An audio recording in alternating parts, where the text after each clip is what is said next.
Apa dianggap aku wedi karo sampean? Ngendi papane wong ngasut?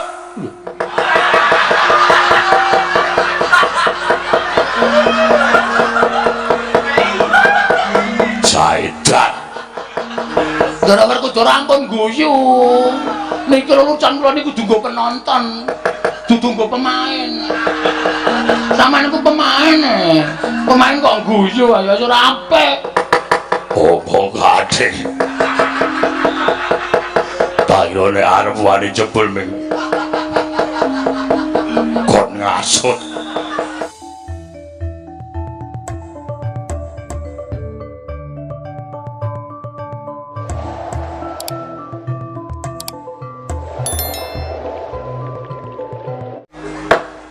Nyuwun Agung, mugi ngayomana marang negara Ngamarta sak isinipun. Nun mangke Koko Prabu dereng sawetawis dangu rawuh ngandika Kanjeng Koko Prabu Ndorowati. Rayi para Ngamarta ngaturaken pasegan panakrami kunjuk sandhapada paduka Kanjeng Koko Prabu. Jimat sesembahan kula Koko Prabu Sri Bathara Kresna. Niwang semana madi lho kana sasmintaning sun jagat wasisanipun Bathara. Iya, Yai. Sakalangkung bombong raos sing manehipun ing Raka Indrawati dupi kula tampi timbalanipun paduka Yai Prabu. Asrung pambagenipun Yai sampun kula tampi karya bombong raos sing manah.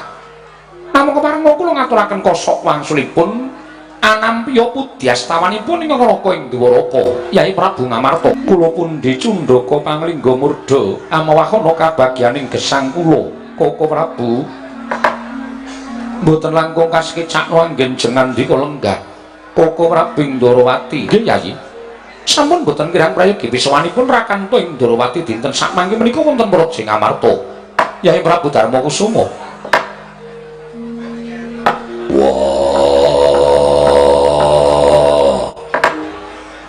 Aku ngaturake basaku Katura. Kresna kakangku, aku ngaturake sembahku Katura. Kadangipun Kakang Yai Werkudara. Yo, Yai. Yen siadi ngaturake sembah kalawan pun Kakang sing gedhe pangapuramu paripaksa pun Kakang ora bisa nampa sembahing Yai Werkudara. Aja lara atimu Dimas. apa pancen aku nandang luput? Apa pancen aku nandang kleru? Pingatasi aku lahir batin ngaturake sembah Kresna kakangku rambut tompo.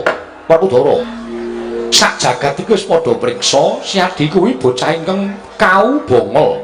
Mongko dikeparengake ora tata krama marang sapa wae, ora basa karo sapa wae.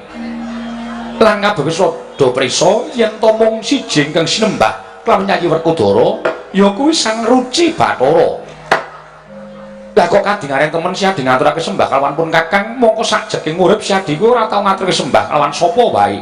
Lah yen nganti ana apa-apa, apa ora jeneng nyilakake karo wong tuwa. Mula yen siadi ngaturake sembah karo pun Kakang ora tak tampa, ya mung pangestuning pun Kakang tampanana. Ora sudi. Lho. Kowe ora gelem nambani sembahe Kadang Taruna. Monggo nggonku ngaturake sembah kanthi tulus lahir batin. Malah mbok perceka. Wong tuwa sing ora gelem nambani sembah bocah nom pangestune tak ngeh dayana apa-apa. Mula pangestumu tak tampa ya apik, ora ya ora apa-apa. Kowe lah dalah jagat Dewa Bathara. Ngono to Dimas? Yo. Jagat paisanmu Bathara wayaktur jagat. Yo. Yai.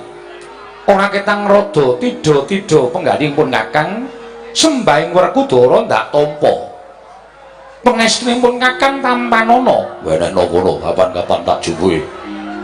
Ing atase pangestu kok kapan-kapan bakal mbok jupuki karepe siadi piye? Pangestuku ya ora bosok. Ora bakal mambu. Nggonmu nampa sembahing Werkudara dadak mbok perceka. Mula pangestumu tak tampani ya apik, ora ya ora apa-apa. Jagat Dewa Bathara Werkudara.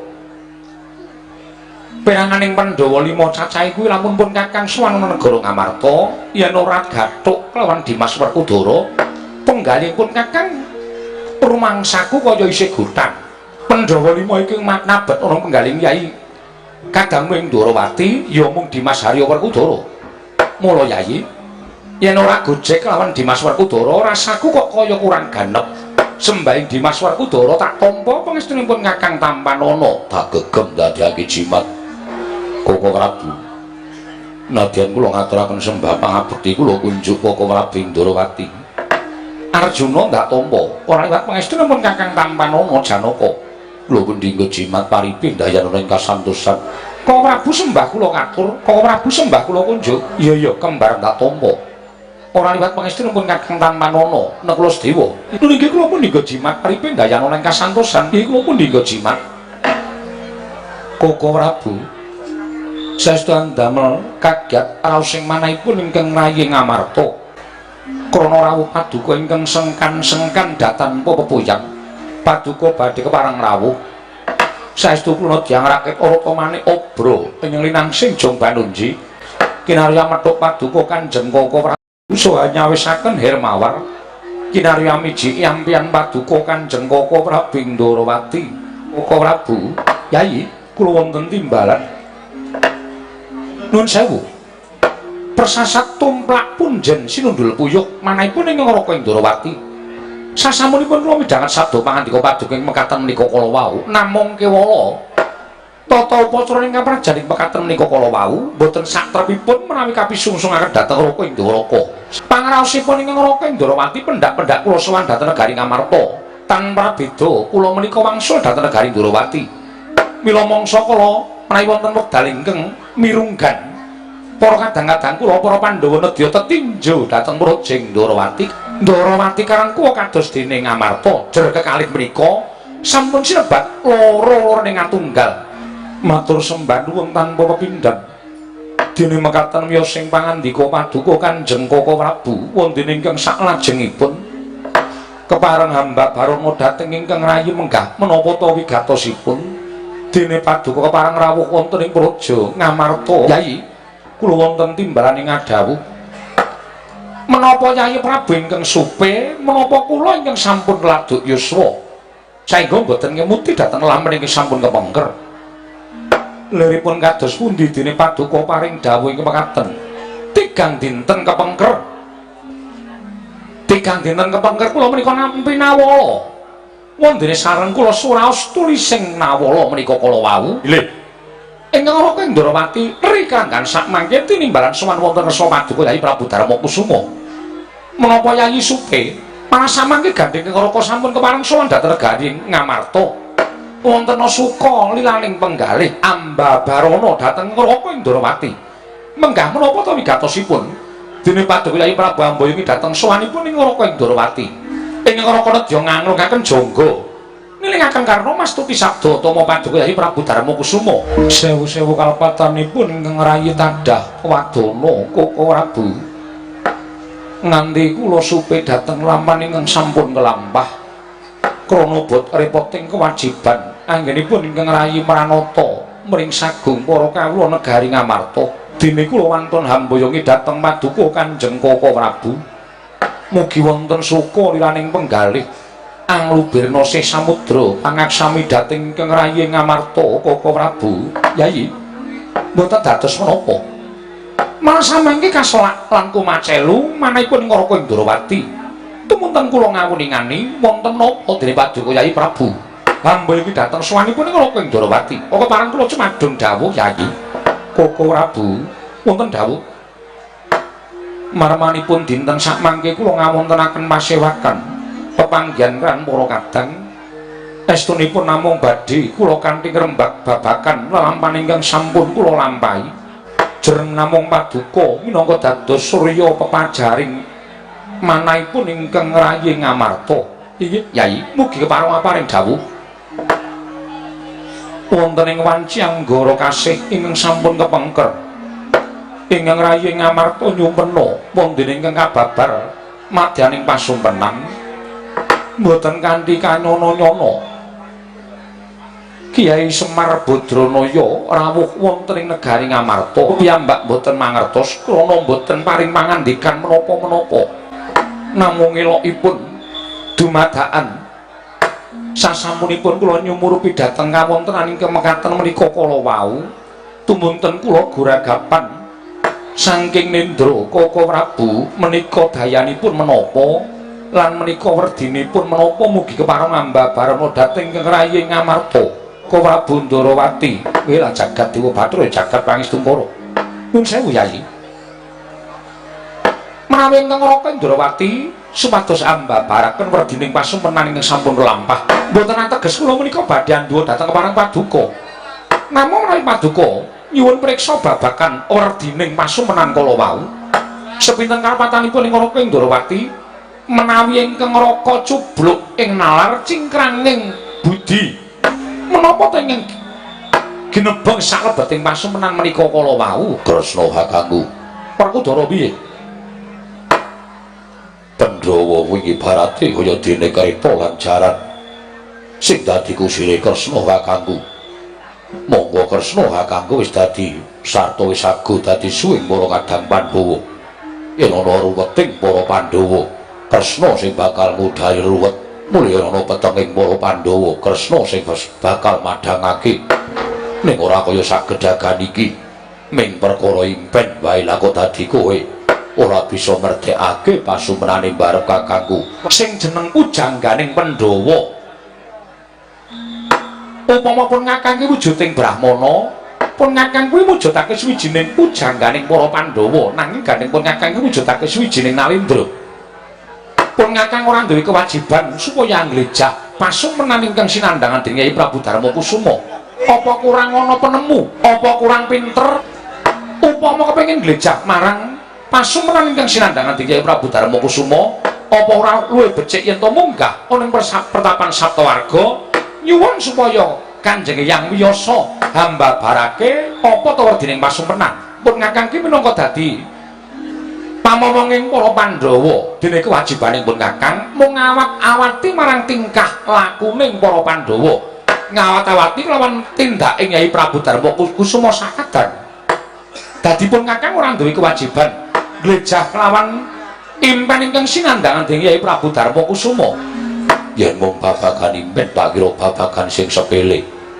tur Kresna kakangku kuwi sawijining nalindra ingkang limpating budi Kresna kakangku sawijining ratu ingkang wasis tur dasare titis Sang Hyang Bathara Wisnu apa ora duwe ilmu ingkang kinarya gambarake pasumpenane bareng kakangku mula padhangna pikire barep kakangku apa werdine impen sing sinandhang dening barep kakangku ateges bisa madhangake atine para Pandhawa jarine kowe saguh madhangake atine para Pandhawa yen to nandhang pepeteng kowe saguh ngudari ruwet sing sinandhang dening para Pandhawa monggo penggali kakang barep kakangku nedheng peteng krana penggali babagan impen yen nganti Kresna kakangku ora iso madhangake penggali barep kakangku tegese dadal kewajibanmu minangka dadi kusiring para Pandhawa dadal kewajibanmu minangka dadi suwing para kadang Pandhawa ora ana paidahe Pandhawa tansah caket karo Kresna kakangku ora ana gunane Pandhawa semanding karo Kresna kakangku yen mung babagan impen bae kok ora sida ora iso merdekake sing jeneng wong ora weruh ki aja mbok peksa sing jeneng wong ora ngerti ki aja dipeksa wong ora ngerti kuwi duwe kewajiban ngulir budi ngasah kadiwasan monggo Kresna kakangku kuwi titising Sang Hyang Bathara Wisnu manungsa sing nyalira dewa kuwi mung siji ya kuwi Kresna jagat iki sing nganggo jejuluk Sri Bathara ya mung Kresna kakangku wis diakoni dening jagat yen Kresna kakangku titising dewa monggo dewa pana ing paningal ngerti sadurunge winarah lan ngerti lelakon sing dheweke ora ngawruhi ngerti lelakon sing bakal kelakon kena ngopo ming perkara impen bae kok kowe ora iso merdekake yen ngono ora tulus ngono dadi sing Sang Hyang Bathara Wisnu nggonmu tansah dadi pamunging para Pandhawa dadi suwing para kadang Pandhawa lan gunane apa ketayalan kowe rawuh ana ing negara Ngamarta bareng ditakoni babagan impen tutur ketawur ora ana gunane apa-apa ya sak gaduking pun ngakang ya Dimas yo kage paringa dawuh Yayi nuwun sewu menawi ngraka kadhawan supados merdekaken dhateng pasumran menika kala wau kula nuwun sewu kelampanipun badhe kados pundi kula mboten mangertos nanging ingkang langkung saged kula aturaken namung babagan anggen paduka sampun nglampahi pasumpenan ingkang wonten gandeng cenengipun kaliyan Kakang Semar Badranaya. Mbok menawi samangke para Pandhawa badhe wonten lampahan ingkang magepokan kaliyan Semar Badranaya, duka menika sae, duka menika awon, kula mboten saged mesthekaken jer nyatanipun kula menika namung titah sewantah ing kedununganipun lali salah apes lawan mati. Mila babakan awon lan saenipun mangke sumangganipun badhe metang perkawis menika ndadosaken kagyat raosing manah. Dereng ngantos purna anggen kula nampi pangandika paduka menika kadidene sowanipun Panakawan. Sareng kula tilingaken Radi Pangling krana busananipun sami murwat menika mboten pangling rak Bagong. Lah kok ora kaya sabene Bagong? Genep tata kramamu kowe nganggo busana kejawen. Mongko komplit kaya mengkono. Inggih Yayi Panakawan Bagong. Panakawan Bagong padha rarja sapratamu. Noname pasang Kalimantabe. Tinebena miladune dumawahing tawang-tawang sinuwun. Nyun pangapunten saben-saben kula medal sonten. Awit ndak-pendak disuwuni Bagong medal sonten, Bagong medal sonten, mongko kula seneng nek kula dal kenjing. Mengkono Bagong. Mekaten inggih. Kok malang kerik lali e. Kowe nganggo busana kejawen komplit. Syukur-syukur Bagong yen to isa yasa. Nyileh. Lah niki ra ketara to. Ikete sesake sinuwun. Niki sirah kula ukuran 94. Kosek kuwi sirah kok gentong kowe. Karena nggih gedhe sirahe niku cerdas. Iya. Ikete ukuran 26. Dadi mung cilik kaya susu emprit. Mboten napa-napa Semar. Niat kula pancen sowan ngersanipun Sinuwun Prabu Rema Kusuma menika supados sampun ngantos ngisi-ngisini Bagong menika ya duwe tata krama ora Bagong menika kok dianggep wong sing gleleng, wong sing ndao lan sak piturute. Sembah bektos kula kunjuk. Iya tak tampa. Bekti aja dibasake pangestuku Tampanono. Kula pundhes. Ora sak kula pundi ora usah dibasak. Nggih kula pundi. Enggo jimat paripen dayanana ing kasantosan. Iya Bagong pangestuku Tampanono. Nun inggih penak nonggonmu lungguh. Sampun boten kirang prayogi. Bagong padha rarja sapratamu pangestunipun Sinuwun Prabu Ndawarawati wilujeng ing Sambikala Prabu Sri Bathara Kresna. Iya. Bekti kula konjuk sinuwun. Iya Bagong tak tampa. Pangestuku Tampanono. Kula pundi nggo jimat paripe dayanana ing kasantosan. Iya Bagong iya. Prayoga nunggonmu lungguh. Sampun boten kirang sekeca. Wah, Bagong Badararja sapraptamu. Ngatunipun Ndara Werkudara wilujeng bekti kula kunjuk nggih, Den. Yo Bagong. Pangestuku Tampanono. Nun inggih. Yen iketmu sesat sesuk ning aku. Oh nggih. Mesti padha karo aku. Ukuran sirahmu. Oh nggih, sampean gedhe dhuwur kaya ngaten. Sirahe mesti gedhe. Prayoga nunggonmu lungguh. Sampun boten kirang prayogi, Ndara. Bagong Badararja. Nggih, wilujeng Ndara kembar. Bekti kula kunjuk. Iya. Pangestuku Tampanono. Iya. Pangestuku Tampanono Bagong. Nun inggih. Prayogakna. Nun inggih. Sanget anggen kawidadosaken jimat paripe. Panakawan Bagong Badararja sapraptamu. Pangestunipun Ndara Janaka wilujeng bekti kula kunjuk. Iya Bagong. Nun inggih. Mas Bagong wilujeng. Oh, Marse. Selamat wae kowe isih ajeg dadi abdi Ngamarta. Tasih. Syukur. Nomormu ganti kok? Mboten. Wah pripun? Kuwi lho sing nang nggon HP lho. WA. Kuwi nek diwaca wa. Ora tau masuk. Gantos kartu. Yo aku ngabari aku kok ana perlu-perlu apa-apa kan iso sambung antarané kowe karo aku. Nggih, dipun prayogaken panjenengan ngangge busana Jawa menika dipun sawasake mriki ketok bagus. Nggih ming cangkeme kekamban. Pak, cipok. Ngunake wong lanang kok cangkeme kekamban. Prayogaken Mas Bagong. Iki aku lagi penting ora sambung rembug kowe karo aku ki mung ngabdi. Nggih, mangke mampir. Suwung po. Nggih. Engko tak perloke dela-dela ya. Nggih. Panakawan Bagong.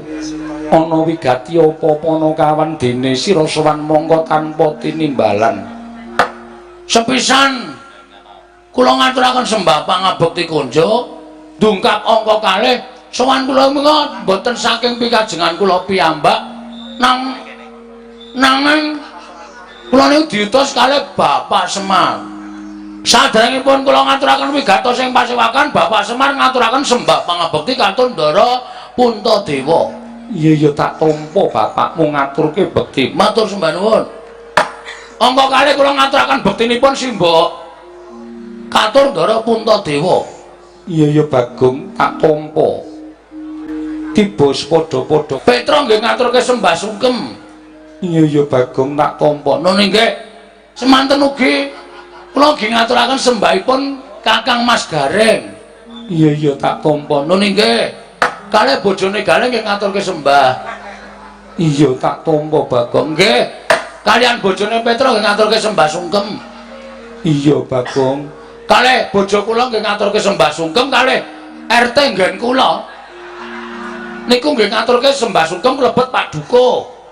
Iya Bagong tak tampa. Lah iki mekaten sinuwun. Mugi ndadosna ing kawuningan. Iya Bagong eneng apa? Kula niku mboten kanthi kanyono-nyono ditimbali arek bapak. Monggo sing adat saben ditimbali niku siji Gareng, loro Petra. Niki Petra kalih Gareng mboten kanggo niku sing ditimbali bapak. Blas ora ana Petra, ora ana Gareng, kula ditimbali bapak. Terus kula sowan ngersaning bapak. Bagong. Dalem, Pak. Nuwun sewu kula nirokke ngendikane bapak nggih. Iya Bagong. Nggih. Ana apa, Pak? Ora ana apa-apa. Kula niki ngenirokke omongane bapak. Oh, lara ngerti kok yo. Ah, wis parah iki. Ngaten. Ana apa, Pak? Ngaten. Ampun semaur. Ora. Ngaten niku. Blegegekku gek sadurita. Bagong. Kowe anakku sing ora tau tak kongkon, dina iki tak kongkon. Sowana pepundhenmu Pandhawa. Merga dina iki aku duwe niat, aku duwe kekarepan ya kuwi pengen mbangun Pura Kencana. Bangun Pura Kencana. Tegese bapakmu bakal gawe wewangunan sing endah. Ah, ampun salah tampa. Kula niku waune ya ngertine wah, bapak arep bangun omah. Bapak arep bangun wewangunan sing apik merga jenenge we Pura Kencana. Pura wis ngarani papan, Kencana niku Mas Jamrut Hergeni Mutiara sing ngembane kaya Kencana. Wah, kula wis mbayangke nek omahe bapak niku bakale magrong-magrong. Jebulna niku bapak ora bangun papan sing magrong-magrong. Ning bapak niku ngendikane ngenten iki. Aja salah tampa, Bagong. Aku bangun Pura Kencana kuwi ora kok papan sing magrong-magrong dumadi saka emas iku ya ora. Pura Kencana ki mung papan sanepa, pura kuwi papan, Kencana kuwi becik. Sing jeneng lemah sing apik mesti diembake kali ukarane nganggo sarwa emas. Mula aku mbangun Pura Kencana kuwi kepengin bangun papan sing apik, sing becik, adoh saka regejegan, adoh saka suker sakit. Ora ana padha regejegan, ora ana wong sing padha sikut-sikutan, ora ana padha plirik-plirikan. Papan kuwi kanggo papan katentreman, papan kerukunan lan papan pesrawungan. Dadi kabeh mau mung sanepa. Mekaten nggih. Iya Bagong sak banjure. Lah terus wigatos kula sowan teng ngene Sinuwun Prabu Darmakusuma napa, Pak? Nah, ngene. Kowe tak kongkon suwane Sing Prabu Darmakusuma kuwi supaya nyuwun ngampil syarat srana supaya apa penjangkaku kuwi bakal kelakon. Jane nggih awrat ning kepripun melih wong sing kongkon bapak, ayo kepeksa kula matur lan sampeyan dalem ingkang sinuwun Prabu Puntadewa. Iya ora dadi ngopo Bagong. Bisane mukti ya merga bapakmu. Bapakmu ngomong Pandhawa wiwit kuncung nganti gelung, wiwit jabang nganti claprang. Mongko Puntadewa sakandang durung tau males kabecikane wong tuamu. Mula dina iki dadi srana nggonku bakal males kabecikane wong tuamu nadyan durung sak bobot lan durung sak traju kelawan keluwihaning wong tuamu Bagong. Matur sembah nuwun. Mara gage matura wigatine apa sarta nyuwun ngampil apa Prabeya? Mboten. Panjenengan mboten prisa nek saniki Semar niku wis kecukupan. Iya, Wis cukup menderita. Niku wis suwe. iya. Iya, aku wis ngerti. Nggih. Ah, sing dibutuhke niku mboten kok perkara bondo pranata cicis. Karang cangkeme kejembaran e. Nek arep muni niku sok ketekuk-tekuk. Iya. Mboten perkara brana picis Prabeya. Jamrul. Hergeni menika mboten, nanging pusaka Ngamarta Tetiga. Pusaka Ngamarta Tetiga inggih menika setunggal tumbak. Apa ya? Mau diweling kok nyatet ya ora tak catet bareng tekan kene. Tumbak Ngamarta. Nggih. Napa asmane sinuwun? Tumbak Karawelang. Nah, tumbak Karawelang angka kalih Payung Mutha.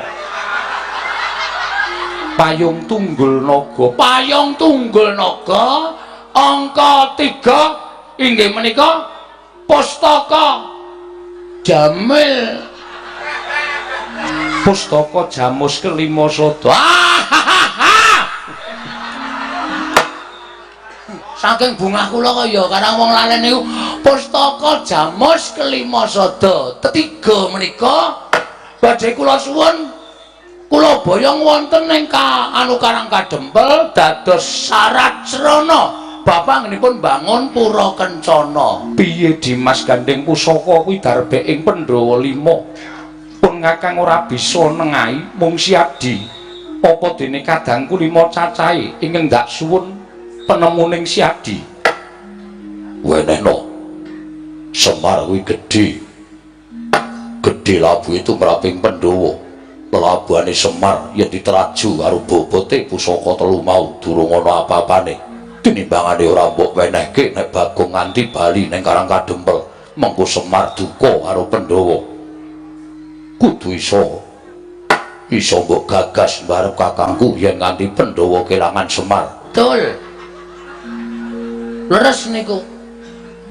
Nek dipikir Semar niku sikil dinggo sirah-sirah dinggo sikil. Momong Pandhawa niku wis cilik-cilik sampean isih do cilik-cilik kula ngetutke. Nganti sepriki niki sampean wis dadi ratu sampeyan do mukti. Niku kula ya ora tau njaluk undakan bayar. Ora tau protes, ora tau pripun-pripun. Wis sampeyan cilik nganti saniki wis dewasa, wis sepuh. Omahe bapak kaya ngono nika blas ra ana sing dandani ya ora tau protes. Niku lho nrimane bapak. Iya Bagong menengo dhisik. Oh nggih. Arjuna piye? Kula nderek kersanipun Kakang Mas Jodipati. Mbok menawi panjenenganipun Kakang Mas Jodipati menika leres. Nah.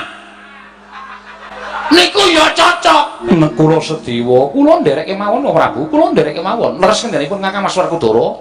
Menawi ngantos Koko Prabu menika wel maringaken pusaka tetiga menika kala wau, ajrih kula menawi kogel kagelan manahipun Kyai Semar tumunten nilar dhateng para Pandhawa. Lajeng kados pundi polahipun para Pandhawa?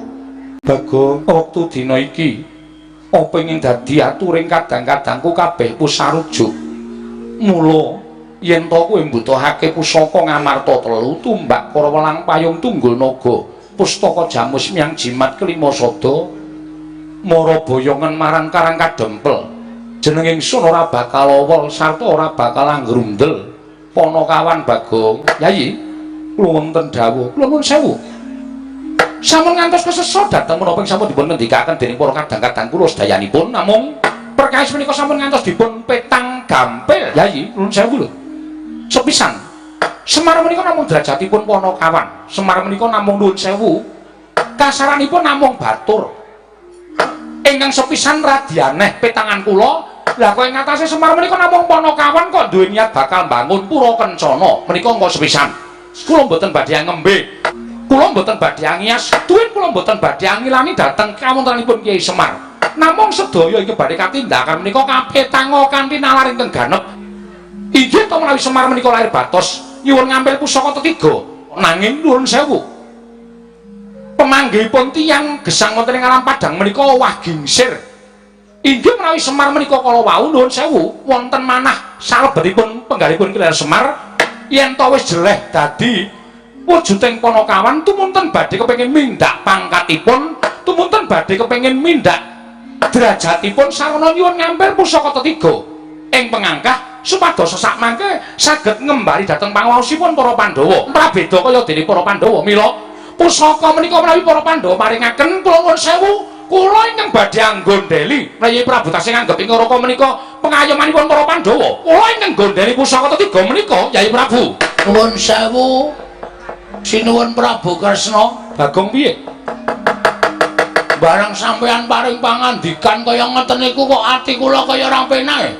Lho, ora penak perkara apa? Ora kepenak piye?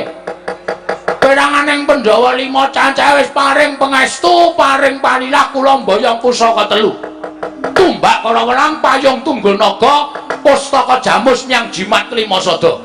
Lah kok dadi sampeyan duwe penemu nek Semar duwe niat sing ala kepengin dadi piyayi sarana kedurungan pusaka 3. Sampeyan lek ngitung saka ngendi? Hah? Sampeyan lek ngitung saka ngendi kula tak takon karo sampeyan. Kula nganggo sandangan apik-apik kaya ngene niku niat kula tata krama, niat kula sing apik-apik.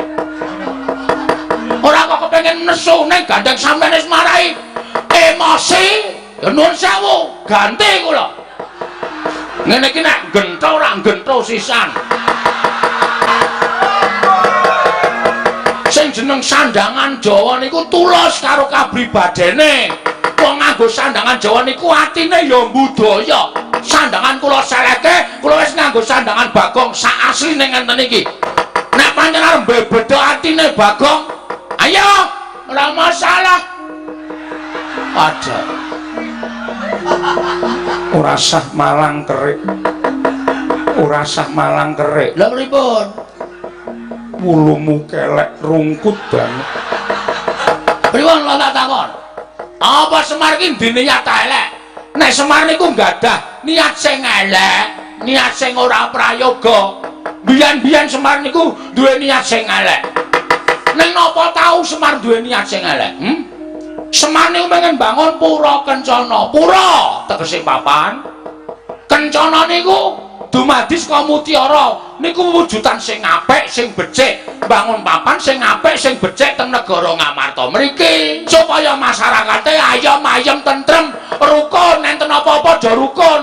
Ora mung dangdute aja jotosang. Terus sing dintoki apa kula tak takon? Ngoten. Mula tontonan niku ya sing aja nganti on gugah huru-hara. Ngono. Ngono. Dadi kowe ora usah macem-macem nek sampean ngarani Semar tumindak elek karo Sinuhun Prabu Darma Kusuma lan sak Pandhawane. Niku ategesan. Ateges niku ora pati seneng nek tegesan kula seneng. Ngoten. Tegese sampean padha karo ngilani dadane Semar. Sane ngene. Nek sampean ngunekke Semar kaya ngeten niku, kula tak bali nang Karang Kadempel. Terus kula tak omong karo Semar, "Mir, aku jane entuk gawe. Ning ana sing ngalang-alangi." Sapa sing ngalang-alangi? Sing ngalang-alangi Prabu Kresna. Kowe dianggep kepengin duwe derajat pangkat kaya wong Pandhawa. Mula kepengin kenggonan pusaka Ngamarta 3. Kresna kok dadi ucape kaya ngono. Tak luruke ning Darawati. Wani mbak karo bapak. Muni wani tak du saiki kowe. Dene sampean ora wani kok ngelele wong sampean ae dhewe ora. Lho, aku ki ora ngelele. Kowe engko nek Semar ben kenggonan dajak pangat ora ngelele iki. Dasarmu apa? Aku mung bedhek ning ngarani wonge. Wah, kok saya Werkudara sabar. Iki lagi gayeng nek babe ora. Kowe arep ngejawab apa wae? Kowe arep ngejawab apa? Jane ngeten mawon. Berarti sing ngepalangi Ratu Ndarawati. Sing ngepalangi Prabu Sri Bathara Kresna. Oke, ora masalah. Kula ora wedi karo sampean. Ngendikaning para kiai nek nganti anak iso mbelani karo bapak niku tegese anak sing junjung karo derajate wong tuwa. Mikul dhuwur mendem jero karo wong tuwa.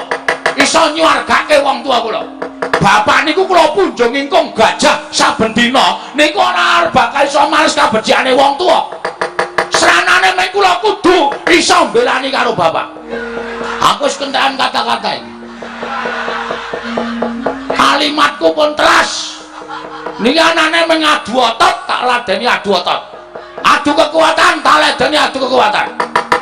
Wis ben luweh. Modar nang kene ya wis ben. Kemeropok tenan pikir aku iki. Nek carane kaya ngene lara atiku. Bapak dunekke kaya ngono. Karepe piye? Ayo wang surat. Aja meneng wae. Enten iki Bagong. Metu njaba. Ngoten. Gampun. Kula niki rasa dikon metu njaba wis bendera tatoke njaba. Mengke dak perkarane berat. Ngoten. Rasa to omongi. Ngoten mawon. Kula men ngendika pripun-pripun? Rupa wani, jembar wani, padangane wani, petengane apa meneh? Mas sing sabar. Kanjengipun. Kula Prabu menika sembahan kula. Nek Kula Prabu dicecamah dening wong kono-kono, kula ora nrimake sing nyamah upamane sapepadaning ratu menika pantes ning derajate ngaceplik menika namung batur. Ucape kok ndrewili kaya grojokan ngreweteh kaya bedhe sewu napa pategalan. Nek boten kula sing nandhingi ora bakal rampung-rampung. Pancen tak jarak. Sampeyan ora krasa sing tak unek-unek Kresna, sing tak lirik Sencaki. Setyaki sabar. Kanjengipun. Kanjengipun sinuwun. Lho, aku ora ngopo-ngopo.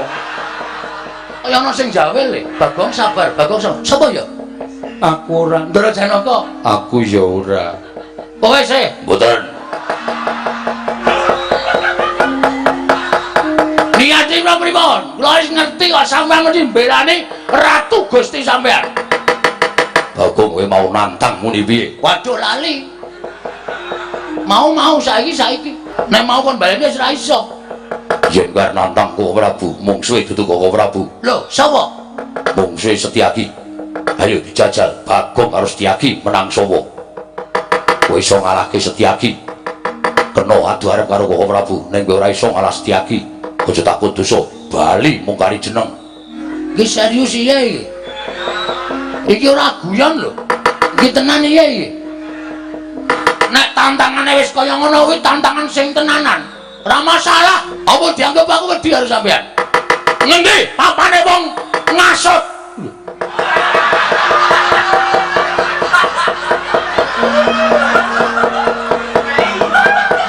Jaidan. Ndara Werkudara ampun guyu. Niki lulusan kula niku dunggo penonton, dudunggo pemain. Sampeyan niku pemain. Pemain kok guyu ayo ora apik. Opo kadhe. Tairone arep wani jebul ming.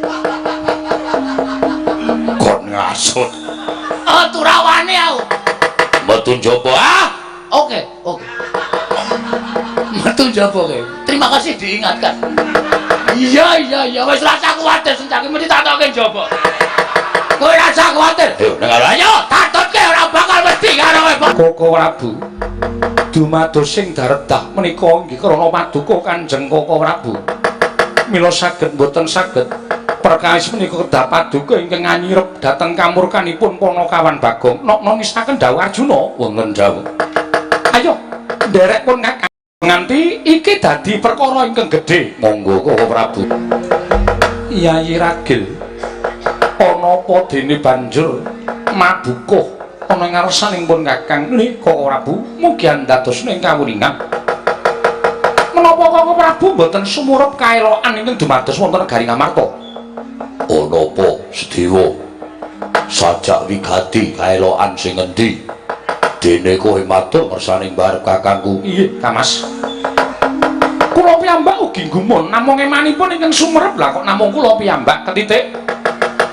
Sak paripurnanipun lampah menika teka mboten dipun rembak dening Kanjeng Koko Prabu miwah Kakang Mas Yodipati. Sareng mengkeripun Bagong kula sumerep wonten ing antariksa wonten cahya 3 cacahipun mongko menika sareng kula taliti jebul cahyanipun pusaka Ngamarta. Inggih menika tumbak kala welang payung tunggul naga miwah pustaka jamus nyang jimat 5 sada. Nyata pusaka menika cariyosipun benjang dumados duk nalika semanten dumados saking para nalendra ingkang digdaya. Mila panggraitanipun lan prabéda kados dene titah swantah. Mbok menawi sami ngleresaken menapa dados penjanganipun Lurah Semar ketitik pusaka kumleyang piyambak tutwuntat lampahipun ki Lurah Bagong Koko Prabu.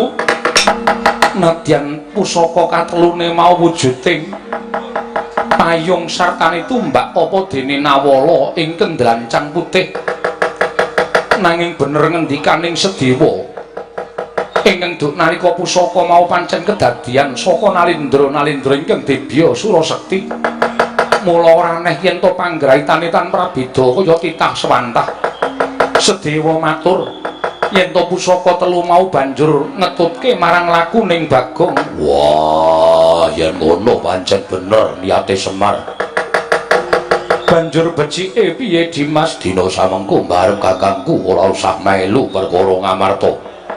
Terus pun Kakang kudu piye? Tak derake cedhak ning Karang Kadempel. Mastuti apa kang dadi kersaning Lurah Semar Badranaya? Ngrayi pun wagil matur kula jumurung dhateng kersanipun Kakang Mas Yodipati Koko Prabu. Mengkono Yayi. Inggih.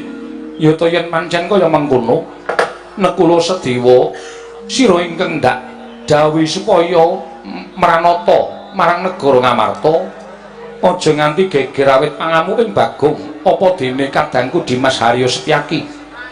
Mangsa Baranggon kira mbudidaya kula ning sinaken dawuh Werkudara. Nggih. Tata-tata budal marang Kadempel. Ya, ayo tak derake bareng kakangku. Sedewa babar pisan budana kang padha sibuk. Jeneng ingsun Arsa kundur ngedaton. Kawula ana ning sinaken dawuh. Parmadal pasilan sing ati-ati aja kaya bocah cilik.